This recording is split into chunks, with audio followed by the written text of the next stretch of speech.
ang aking paraan ng pagtulong sa aking mga magulang.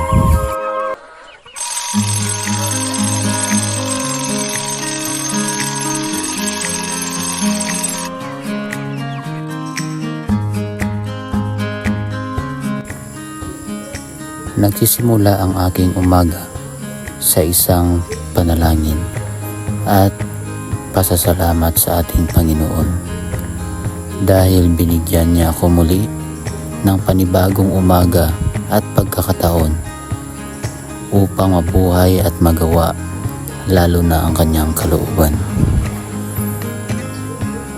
Bago ako tumulong sa aking mga magulang, inaayos ko muna ang aking sarili. Binibigyan ko ng panahon ang aking sarili upang makapag-isip at makapagplano kung ano ang aking mga gagawin sa araw na ito.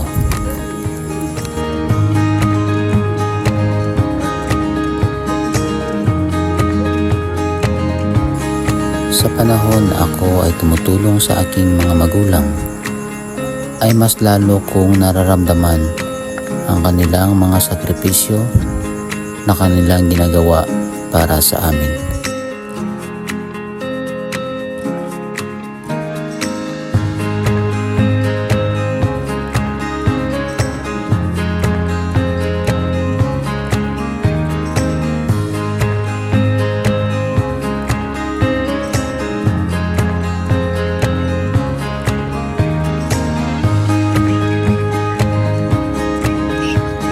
Ang aming pamumuhay ay simple at payapa dahil mas nakatuon ang aming buhay sa pag-aalaga ng mga hayop, pagsasaka, pagtatrabaho at pagtulong sa mga gawaing bahay. Kahit na kami ay mahirap at maitiman ang aming balat, ay proud kami dahil pinalaki kaming mabuti at may takot sa Diyos. Maliit man ang aming kinikita, ay masaya naman kami dahil galing iyon sa aming pinaghirapan.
Nagpapasalamat ako sa aking mga magulang dahil sa kanila ay natuto ako sa mga maraming bagay at nagkaroon ako ng inspirasyon upang ipagpatuloy ang naudyok ko na pangarap, ang makapagtapos ng pag-aaral at makakuha ng magandang trabaho para sa gayon ay makatulong ako sa kanila. Hindi ko man masuklian ang kanilang sakripisyo sa amin, ay bibigyan ko sila ng kasiyahan kapag nakita nila na abot ko na ang aking mga pangarap. Maraming pong salamat sa inyo, mga mahal kong magulang.